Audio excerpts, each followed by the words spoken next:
mu ntango z'umwaka w'ibihumbi 2024 igihugu c'Uburusiya cariko citegurira amatora y'umukuru w'igihugu. Vladimir Putin yari yizeye kongerwa indi myaka 6 yo gutwara kino gihugu kinini kurusha ibindi kw'isi. Ariko ku rundi ruhande hari abari biteguriye kwiyamiriza Putin ndetse bategura operation yiswe Midi contre Putin, aha batavuga rumwe n'ubutegetsi batangiye gukwiragiza ubutumwa mu banyagihugu bwo kudatora Putin. Bibaye ngombwa amakarata yabo yitora bakayagira impfagusa, ibyo bita abstention. Ukwezi kumwe gusa imbere yuko ya matora aba, umugabo akomeye mu batavuga rumwe n'ubutegetsi Alexei Navalny yapfiriye mu ibohero muri Arctique. Urupfu rwavyo ibibazo byinshi na cyane cyane mu bihugu bidacana uwakana Uburusiya. Ku igenekerezo ya 15 ntwarante mu mwaka wa 2024 abarusiya basidukanye n'iyonka batora Vladimir Putin yasa n'ahariwe mukandida yaboneka wenyine, kubera ko turetse Alexei Navalny yari yatawe muri yompa aza gupfira muri gereza, na Boris Nadezhdin uyundi mugabo akomeye muri opposition atigeze ashigikira ivyumviro vya Putin na cyane cyane intambara muri Ukraine, nawe yankiwe kwitoza muri aya matora ku mpamvu zitandukanye.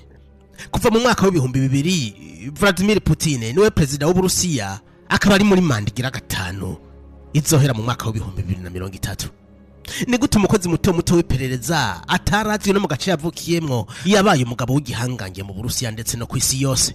Iyi ni inkuru ya Vladimir Putin kuva Leningrad mu muryango Kenye mu mwaka w'igihumbi 1952 kugera Kremlin ku ntebe y'umukuru w'igihugu.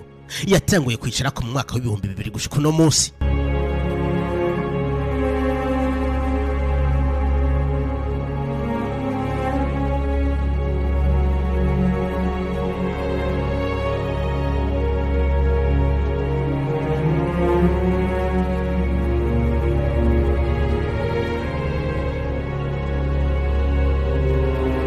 Ubuzima bwa Vladimir Putin tubutangurane n'igenekerezo rya Gitugutu umwaka w'igihumbi 1952 muri Leningrad, ubu ni St. Petersburg, aha ni mu Burusiya bwahoze ari leta zunze ubumwe z'Abasoviet. Yavukiye ku muryango utishoboye kuri se Vladimir Spiridonovich Putin yakoze mu gisirikare cyo mu mazi mu gihe cy'intambara ya kabiri y'isi yose, nayo nyina wiwe akaba yakora akazi kabaye mu mahinguriro i Leningrad. Putin yakuze mu bihe by'ubukene n'ibibazo by'ubuzima byabaye nyuma y'intambara ya kabiri y'isi yose. Yize muri kaminuza ya Leningrad, ubu ari St. Petersburg, aho yakuye impamya bumenyi mu gisata c'amategeko mu mwaka w'igihumbi 1975. Mu gihe c'amashuri yiwe yatangiye gukunda imyitozo ngororamubiri na cyane cyane umukino wa judo. Inyuma yo guheza amashuri Putin yinjiye muri KGB, iyi ari komite y'umutekano w'igihugu, ariyo kandi ari service y'iperereza ya leta zunze ubumwe z'Abasoviet. Ico gihe bamushize mu kibanza c'inyuma muri uru rwego rw'iperereza kuko ntiyari bigaragaze nk'umuntu akomeye. Baramutumagiza bakamuha n'ubundi buzi butari muri cahier de charge yiwe.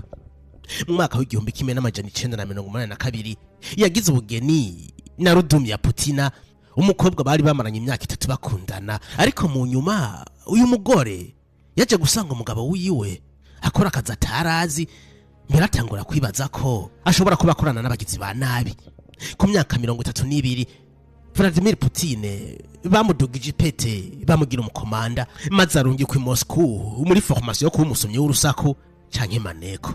Inyuma y'umwaka umwe ari muri iyi formation yabaye umusomyi w'urusaku yemewe na leta azwi ku izina rya Platov. Mu minsi yakurikiye yabwiwe ko yo kwitegura kuja hanze y'igihugu gukorerayo.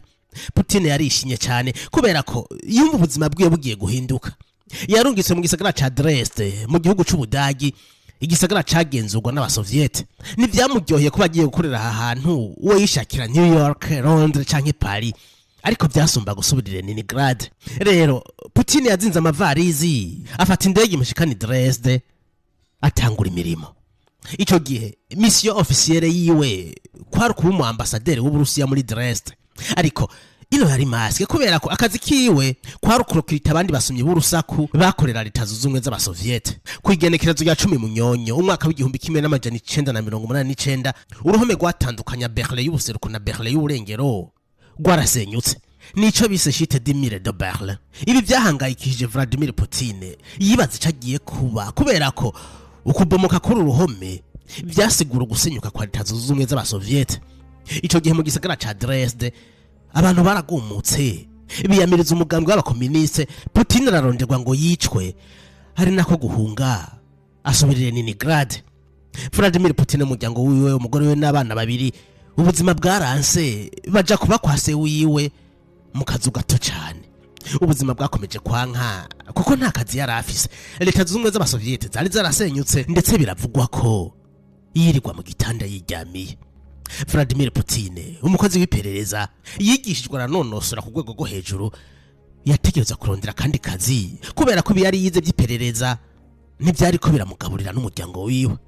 Ico gihe Boris Elstine yarahejeje gutorwa kuba president wa Federation y'Abarusiya, asubiriye Mikhail Gorbachev yahora atwara Leta z'ubumwe z'abasoviete zari zihejeje gusenyuka. Mu gisagara ca Leningrad, umudemokrate Anatoly Sobchak yarahejeje kugenwa kuba maire de la ville. Uno yarazi Putin kuba umukozi mwiza cyane. Ico gihe igisagara ca Leningrad canke St. Petersburg carimo akajagari kadasanzwe, ubusuma, ubugizi bwa nabi. Abantu bari bashavujwe n'induga ry'ibiciro, ndetse ntibashimishwa n'ubutegetsi bushasha bari bahejeje kuronka. Anatoly Sobchak yaciye agena Putin kuba umuhanuzi wiwe, ariko yamuhaye n'akandi kazi. Bakoranye deal, ni ukuvuga ko abanyamahanga bagomba gukorera business ngaha muri iki gisagara, dosiye zabo zategeza guca mu biro kwa Putin, maze bagasigaho n'amafaranga y'igipfukamunwa. Ibi byaheze mu mwaka w'igihumbi kimwe n'amajana 1996. Anatoly ahinduriwe amabanga yo kuba maire de la ville wa St. Petersburg, maze asubirwa na Vladimir Yakovlev. Putin nawe nyene byasa naho akazi kamuheranye, ariko siko byagenze. Yahamagawe i Moscow gukorera mu biro by'umukuru w'igihugu hampande ya President Boris Elstine. Ico gihe President Boris yari afise ikibazo cyo kunywa inzoga nyinshi, ndetse zikaba zari zaranamuteje ikibazo ku buzima bwiwe. Akarorero, mu mwaka w'igihumbi kimwe n'amajana 1995, President Boris yakiriye President wa Amerika Bill Clinton, ariko byaramunaniye ko baganira kubera ko yari yaborewe. Ariko rero nubwo President Boris yari afise ico kibazo, ntiyipfuza kurekura ubutegetsi. Mu kurondera abamufasha, yaginye Vladimir Putin mu kwezi kwa Mukakaro umwaka w'igihumbi kimwe n'amajana 1998 kuba umuyobozi wa serivisi y'umutekano w'igihugu FSB canke KGB ya kera. Akigera kuri iyi poste yasanze ibintu byarayangaye, ubunyonyezi, ibiturire, ariko naco ari kubikorako kubera ko harakagwi kaba mafia kasa naho kayogoje igihugu. Ariko hampande ya Putin hari uyundi mugabo atashimishwa n'ubu busuma bwakorwa n'indongozi. Uno yari procureur general Yuri Skulatov. Uyu mugabo yari yaratanguje amatohoza kuri risahurwa ry'amatungo y'igihugu, ivyakorwa n'aba oligarke b'Abarusiya. Aba bakaba bari mu kagwi kama mafia muri leta, bakaba bari bafise ubutunzi burenze cyane. Vladimir Putin mu gukiza abana ba oligarke yateze kamera wa mu procureur mu cumba ca hoteli, aho yari kumwe n'umugore w'abandi bariko baragirana ibihe vyiza. Aya masanamu yerekanye ku mateleviziyo menshi mu Burusiya, maze procureur Yuri Skulatov aba yirukamye guco, maze amatohoza ariko arakora abahereye ngaho.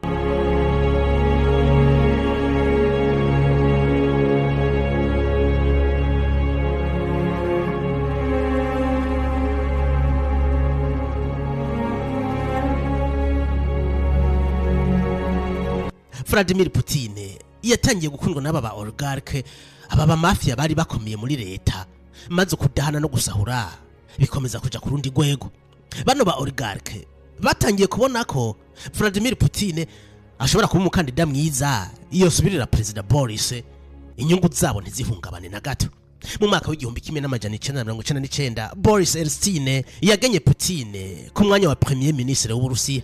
Kino kibanza cyaye Putin amahirwe 100% iyo gusubira President Boris, ibintu atari yarigize yumvira mu buzima bwiwe. Ariko ngaha harakabazo gatoya. Putin hegarazwe muri leta, mafia ziramuzi, ariko abanyagihugu ntibamuzi. Hari hageze rero ko yegereza abanyagihugu akamenyekana. Kino gihe Uburusiya bwari bugize iminsi buronka ibitero by'iterabwoba, ibitero vyaterwa n'imigwi yabiyaho zitandukanye. Putin yafashe ijambo aja kuri televiziyo, yagiriza abamizirima bo muri Chechnya ko aribo bariko barahungabanya umutekano w'igihugu c'Uburusiya. Aha byasa nahatanguje intambara kuri Chechnya. Ntivyatevye ku itariki ya mbere gitugutu umwaka w'igihumbi kimwe n'amajana 1999, ingabo z'Uburusiya n'ibifaru biremereye zinjiye muri Chechnya. Kino gihe abanyagihugu b'Abarusiya bari baruhijwe n'ibitero by'urutavanako, maze batangura gukunda Putin, abaramenyekanye mu gihugu cyose. mu kwezi kwa Kigarama umwaka w'igihumbi kimwe n'amajana 1999 ubuzima bwa Perezida Boris bwari bumeze nabi cyane, yaragwaye arabura inguvu birangira atanze imihoho. Vladimir Putin yari premier ministre, yahise aba perezida vyifata kibanza maze hatunganywa amatora yabaye kugenekerezo rya 2026 ntwarante umwaka w'ibihumbi 2000.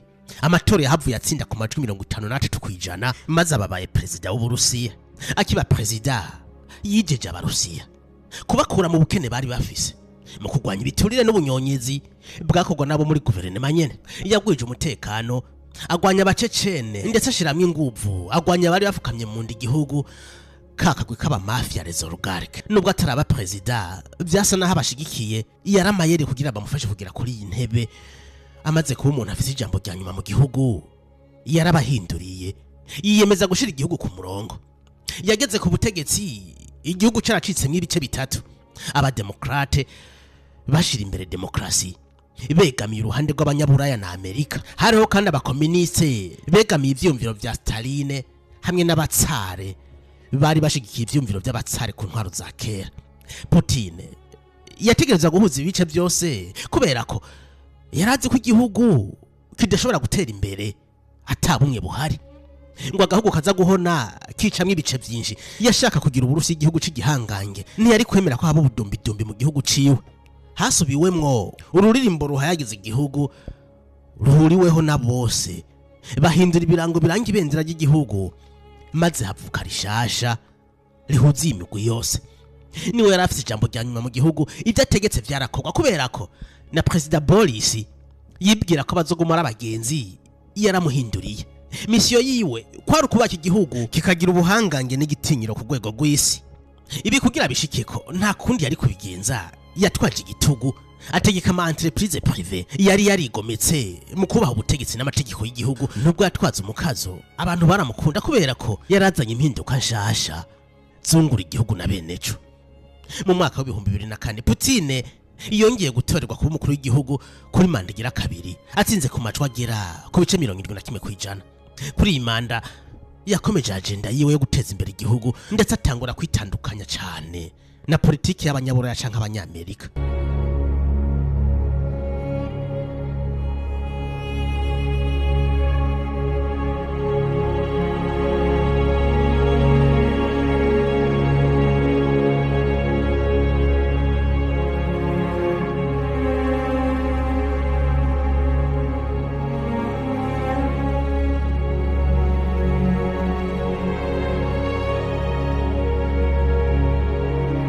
Tugeze mu mwaka wa 2008 Putin yategereza kubisa abandi kubera ko ibwirizwa shingiro ntiryamyemerera kwiyongeza manda ya gatatu. Ariko hano yabona ko hari byinshi atari bwakore, ariko nta kundi byari kugenda, yategereza gukinjura.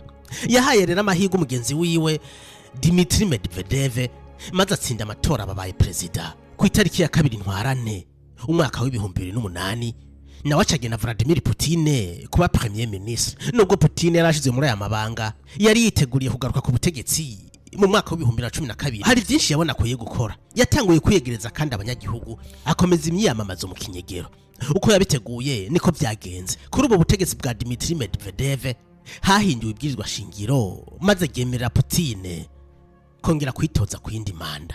Igenekerezo ya 4 ntwarante umwaka wa 2012 Putin yatsinze amatora ku bice 63.9 kwijana maze abatore gutwara manda ya gatatu gushika mu mwaka wa 2018 kubera ko ibwirizwa shingiro ryari ryarahinduwe. Manda yahora ari imyaka 4 irahinduka imyaka 6. Hakimara gutangaza ibyavuye mu matora, Putin yashimiye abarusiya bongeye kumwizera ati twatsinze kandi byabaye mu muco. Atari kico mwomenya, aya ntiyari amatora asanzwe, ahubwo yari teste kuri twebwe, teste twibutsa ubwigenge bwacu, ubuhangange bwacu. Muri iri jambo ryo gushima yongeye kwerekana ko politike yiwe idashigikiye na gati ibihugu by'uburengero.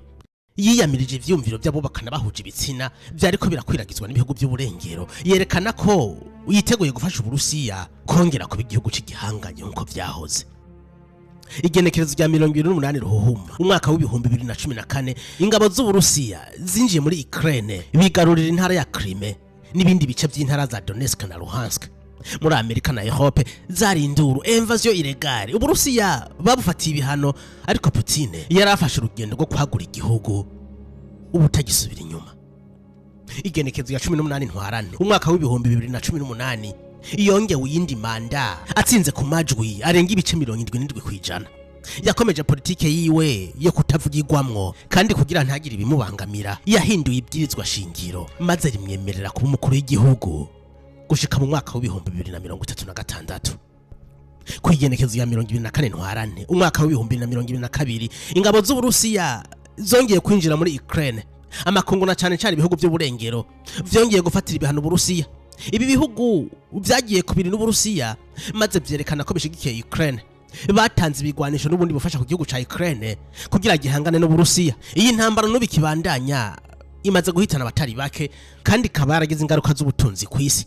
Kwigenekezo rya 9 Rusama uno mwaka w'ibihumbi 2026 igihugu c'Uburusiya cyariko gihimbaza umunsi mukuru w'intsinzi, bibuka igihe batsinda abanazi b'Abadagi mu mwaka w'igihumbi 1945. Perezida Putin mw'ijambo ryiwe yaravuze ko intambara yatanguje kuri Ukraine isa n'iriko irarangira, kandi ko yitegura ibiganiro kuri Ukraine no ku bihugu by'Uburaya byacanye umubano n'Uburusiya kuva intambara yatangura.